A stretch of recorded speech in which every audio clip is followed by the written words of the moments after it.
Bapak Ibu yang kami hormati, pada hari ini saya akan melanjutkan pembicaraan tentang obesitas.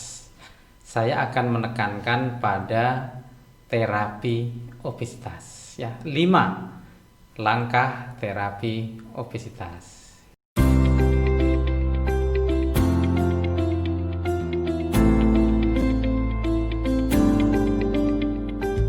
Kemarin sudah kita bahas 5 bahaya obesitas, 5 pencegahan obesitas. Sekarang 5 langkah terapi obesitas. Kok serba 5 ya? Nggak apa-apa ya, biar mudah diingat ya. Sebelum lupa, silakan nanti kalau ada apa-apa komentar di kolom komentar, atau bisa juga DM kepada kami melalui akun ini ya. 5 langkah terapi obesitas, mudah-mudahan bermanfaat untuk Anda. Bapak Ibu dan sahabat Dokter FKpedia, langkah terapi yang pertama adalah memperbaiki konsep hidup sehat kita dan juga memperbaiki literasi gizi kita. Maksudnya bagaimana konsep hidup sehat kita? Hidup sehat kita itu mestinya lahir dan batin. Lahir kita sehat, batin kita sehat. Ya, tidak cukup dengan kesehatan batin, ya, kesehatan mental, namun juga kesehatan fisik. Jadi semuanya sehat, lahirnya, batinnya sehat semuanya. Oke, mungkin kita ingin mengatakan bahwa yang penting batinnya dulu, jiwanya dulu, sesuai lagu Indonesia Raya, bangunlah jiwanya, bangunlah badannya.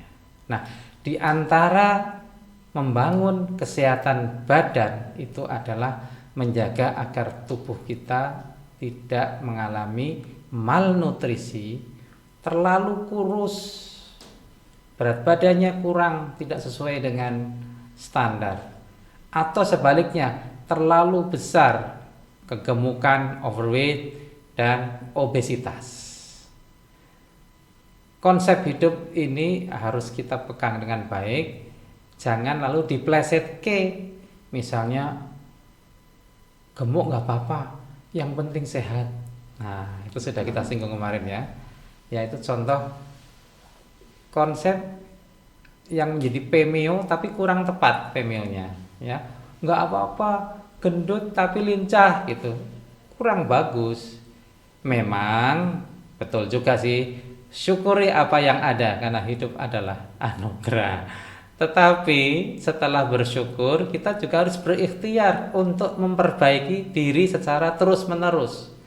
Keinginan untuk melakukan perbaikan terus-menerus itu juga sangat didukung oleh agama loh. Continuous improvement, perbaikan terus-menerus. Kalau sekarang kita obes misalnya, tolong targetkan dalam beberapa waktu menjadi overweight. Lalu dalam beberapa waktu lagi ditargetkan lagi menjadi normal. Nah, jadi indeks massa tubuh ya, kalau di atas 25 namanya overweight, sampai 29,9 itu 29,9. Kalau sudah 30 namanya overweight. Perbaikannya memang tidak perlu tergesa-gesa, tidak perlu terburu-buru. Yang penting ada konsep, ada target bahwa kita ingin menjadi lebih sehat. Ya, bahwa kita ingin memperbaiki kesehatan kita, lahir dan batinnya, termasuk kesehatan badan kita, ukuran tubuh kita tidak menjadi obes, kita turunkan menjadi overweight, turunkan lagi menjadi normal. Saya punya pengalaman, boleh ya berbagi ya. Silakan dilihat nih di gambar saya nih. Dulu saya 97 kilogram. Sekarang berapa kira-kira Bapak Ibu dan sahabat dokter FKpedia? Sekarang saya berapa ya? Terus terang nggak ya? Beritahu nggak nih? Beritahu ya. Sekarang saya di angka 64,5. Ya plus minus kan, kadang-kadang pagi, siang, sore juga berbeda. Jadi saya turun dalam 2 tahun lebih sedikit, itu lebih dari 30 kilo. Dan kadar gula darah saya membaik, menjadi lebih terkontrol, lebih terkendali. Dulu saya memakai suntikan insulin sehari 4 kali. Yang 1 kali tiap malam itu adalah suntikan jangka panjang, insulin jangka panjang. Dia bekerja 24 jam. Lalu setiap kali mau makan suntik lagi jus. Setiap kali makan jus, sehingga 3 kali makan saya harus suntik 3 kali plus 1 kali suntik insulin basal malam hari.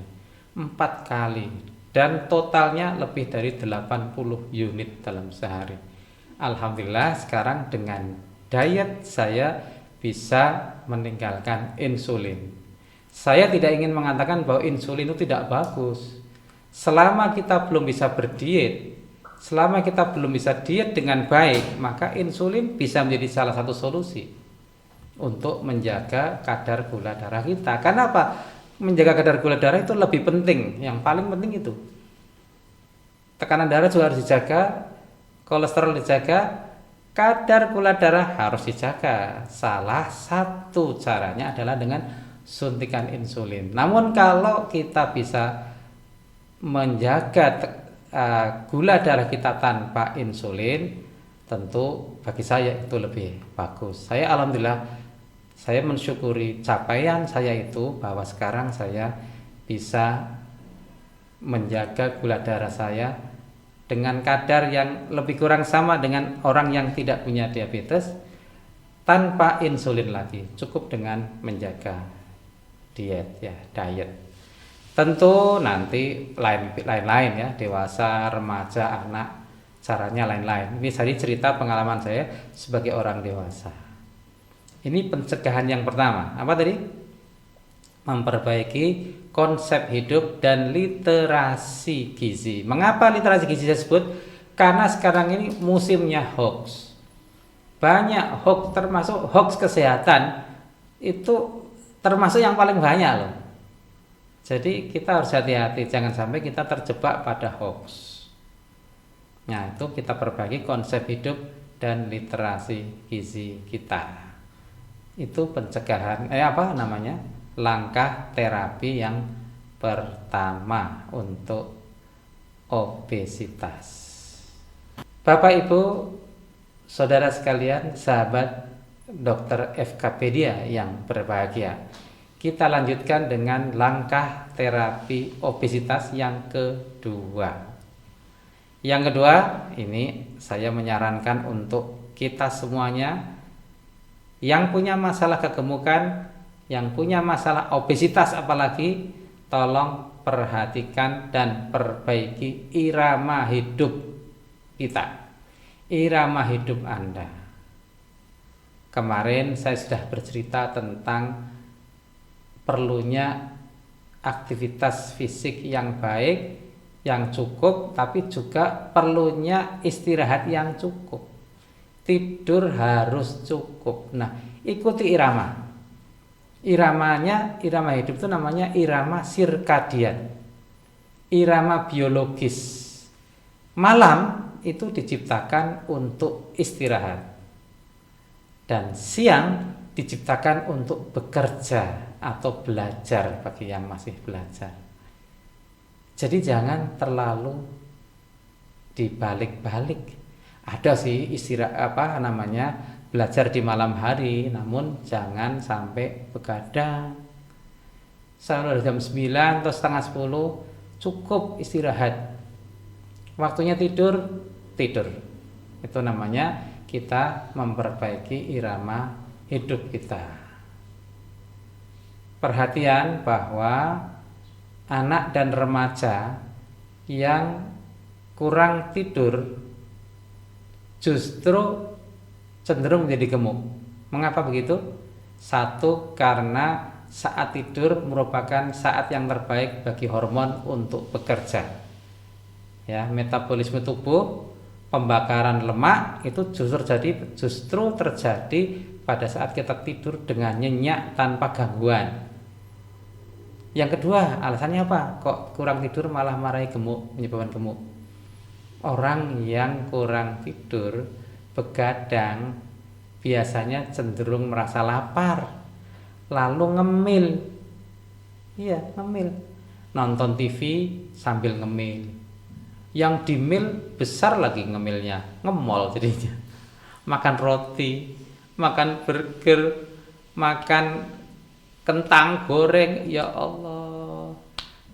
Ada lagi yang makan ubi-ubian segala macam, dan itu di luar jam makan, di luar jam ngemil. Ya.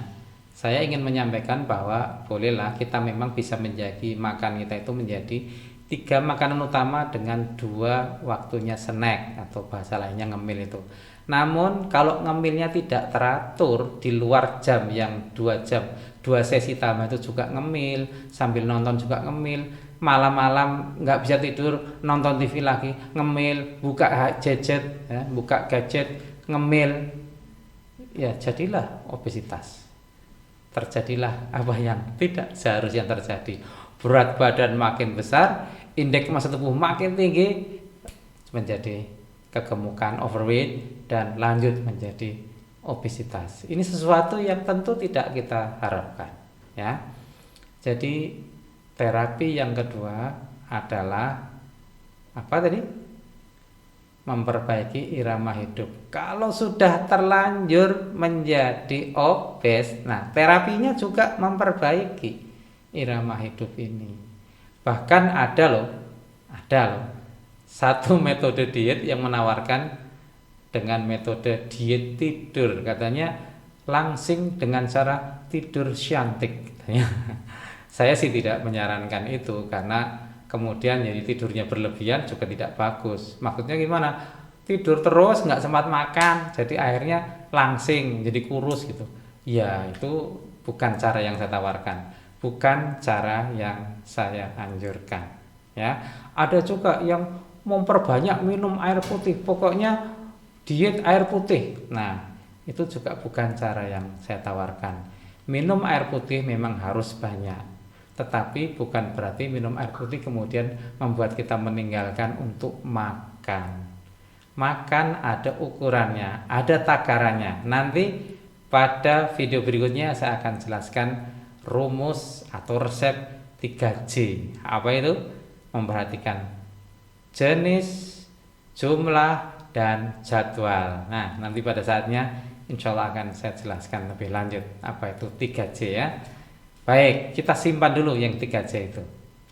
Baik, saya lanjutkan dengan langkah terapi obesitas yang ketiga. Apa itu? Yaitu diet itu sendiri. Jadi diet itu saya tempatkan sebagai nomor 3 loh. Bukan satu-satunya terapi obesitas. Nomor 1 tadi sudah memperbaiki konsep hidup ya.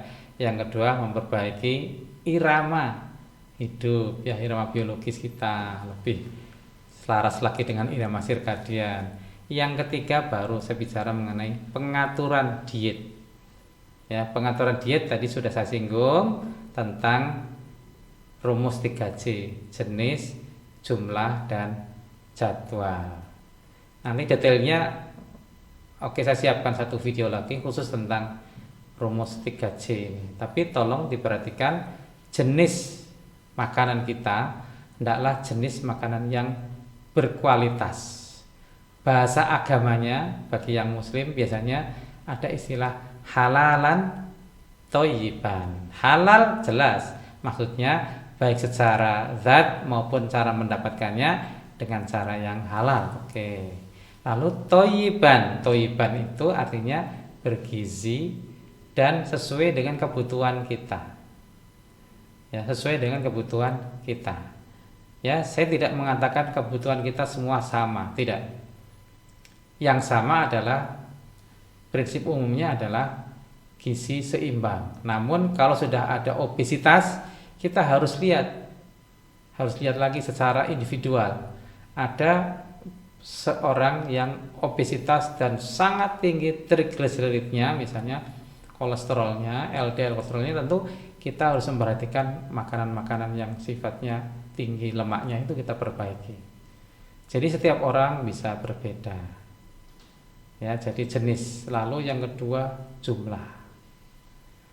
Jumlah tadi harus serba cukup, ya. Tidak berlebihan, tidak kekurangan. Bagaimana cara menghitung kecukupan jumlah? Diet itu harusnya dengan didampingi oleh seorang ahli. Dalam hal ini dokter atau ahli gizi. Nah, silakan pengaturan diet ini ada banyak caranya. Namun saya mengingatkan bahwa khusus untuk anak dan remaja maka harus berhati-hati dalam melakukan diet ini.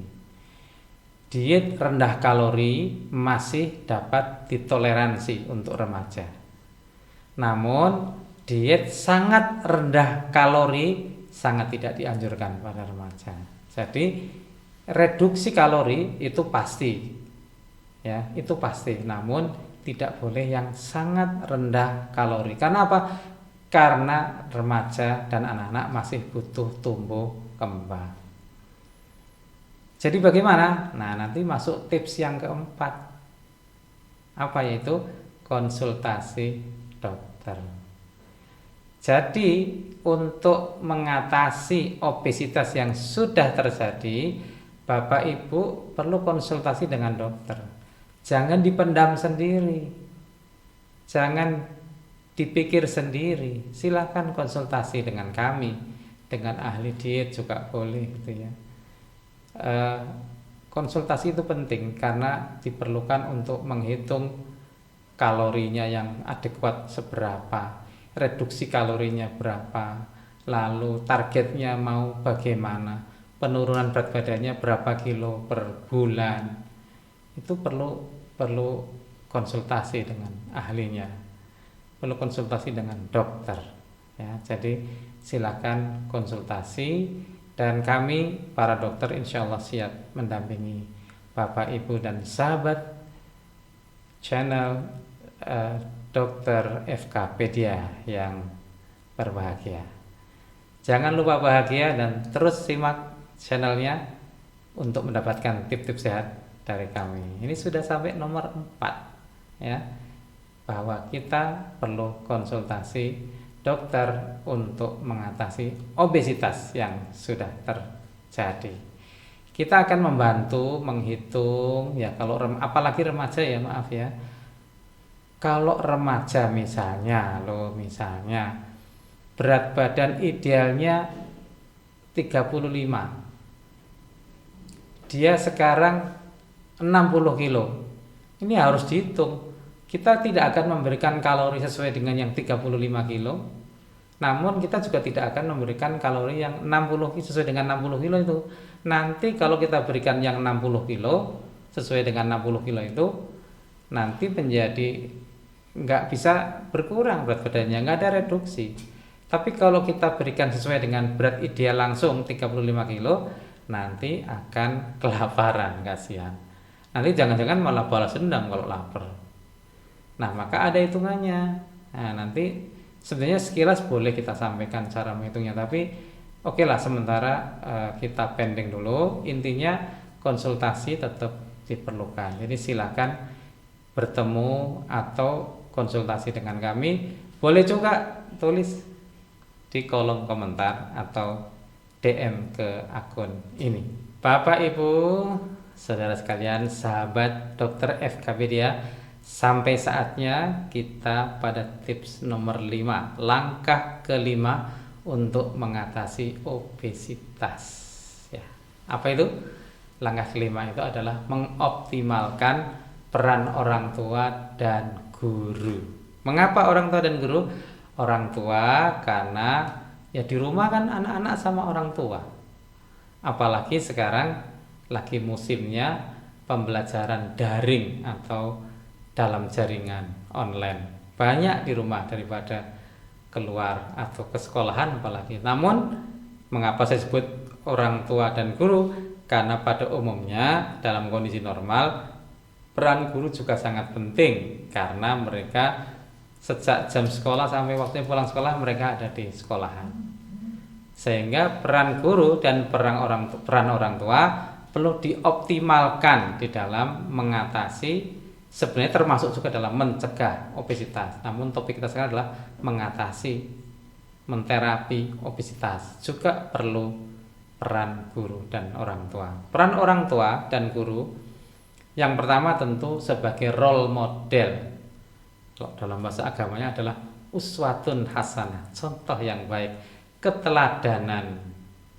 Jadi kalau kita menghendaki remaja kita, anak-anak kita suka sayur supaya berat badannya turun, ya harus ngurangi nasi lalu ditambah sayurnya. Nah, orang tua juga harus memberi contoh bagaimana cara makan sayur, bagaimana orang tua juga menyukai sayur. Nah, nomor satu sebagai contoh. Yang kedua tentu sebagai fasilitator. Kalau kita menyuruh anak-anak kita suka makan sayur, suka makan buah, tentu tugas orang tua adalah menyiapkan dalam menu, di dalam meja makan harus selalu ada sayur, sayuran hijau, dan juga buah-buahan. Pilih buah-buahan yang rendah kalori, tentu lebih bagus ya. Tidak semua buah juga bagus ketika kita ingin memprogramkan untuk turun berat badan, untuk obesitas itu. Jadi pilih buah-buahan yang rendah karbohidratnya, yang rendah kalorinya. Ya, misalnya justru yang kurang bagus ya untuk saat atau fase awal penurunan berat badan itu, yang kurang bagus adalah contohnya adalah apa? Mangga itu kalorinya sangat tinggi. Nanas yang manis sekali, yang matang itu kalorinya kurang bagus. Yang ketiga apa? Pisang juga yang manis kalorinya kurang bagus, terlalu besar, apalagi kalau ukurannya juga besar. Nah, maka sediakan kalau bisa buah-buahan yang rendah kalori. Misalnya apa? Misalnya adalah pepaya, ya, bukan pepaya pundak lutut kaki ya. Pepaya itu lumayan, cukup sedang lah ukurannya, bukan rendah, bukan tinggi. Lalu apalagi stroberi, malah lebih bagus lagi. Stroberi itu kalorinya juga cukup rendah. Apalagi nih, anggur boleh juga sih, tapi jangan banyak-banyak ya. Makan anggur ya 5-8 biji itu masih dapat ditoleransi. Bagus. Buah-buahan seperti itu juga bagus. Jadi peran orang tua penting untuk menyediakan, memotivasi ya, memfasilitasi. Jangan sampai kita hanya menyuruh tetapi tidak menyediakan. Jangan sampai kita menyuruh namun tidak memberi contoh. Ya. Jadi tolong peran orang tua dan peran guru juga dioptimalkan. Mengapa peran guru? Karena di sekolah mereka jajan. Jajannya sering tidak terkontrol. Tolong para guru juga mengingatkan kalau sudah gemuk ya, jangan suka jajan fast food, jangan suka jajan bakso gitu. Alangkah lebih bagusnya kalau membawa bekal. Namun tidak semua bekal juga bagus. Bekal buah pun yang dianjurkan adalah buah yang segar. Di beberapa negara misalnya justru membawa bekal jus buah itu dilarang. Mengapa begitu? Jus buah kok dilarang? Iya, yang paling dianjurkan adalah buah segar. Buah potong atau buah utuh, misalnya buah apel utuh ya, itu dimakan nanti. Kalau cuma apel kan dimakan, gigit langsung juga bisa. Cuci tangan, buahnya juga ikut dicuci lalu dimakan, tidak usah dipotong dulu. Kalau dipotong dulu juga nggak bagus dari rumah. Tapi kalau pepaya potong dari rumah, masukkan wadah, siap makan. Mengapa tadi kembali ke jus? Mengapa jus kok dilarang di beberapa negara? Karena apa? Karena seringkali jus itu dicampur dengan tambahan gula, tambah susu lagi. Jadi tambah buah di jus, itu jus sendiri sebenarnya ada aspek yang lain, yaitu pemanasan dan putaran cepat itu kurang bagus terhadap kandungan gizinya buah, dia agak sedikit terdegradasi. Lalu yang kedua, tambahan gula dan tambahan susu, tambahan coklat itu yang membuat menjadi tidak bagus jus buah.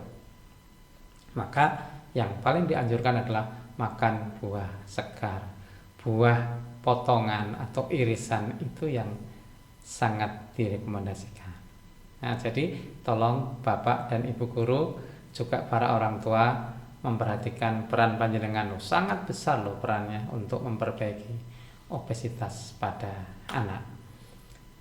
Bapak Ibu saudara sekalian, sahabat Dr. FKpedia, inilah 5 langkah yang sudah kami sampaikan untuk mengatasi obesitas. Mudah-mudahan bermanfaat. Assalamualaikum warahmatullahi wabarakatuh.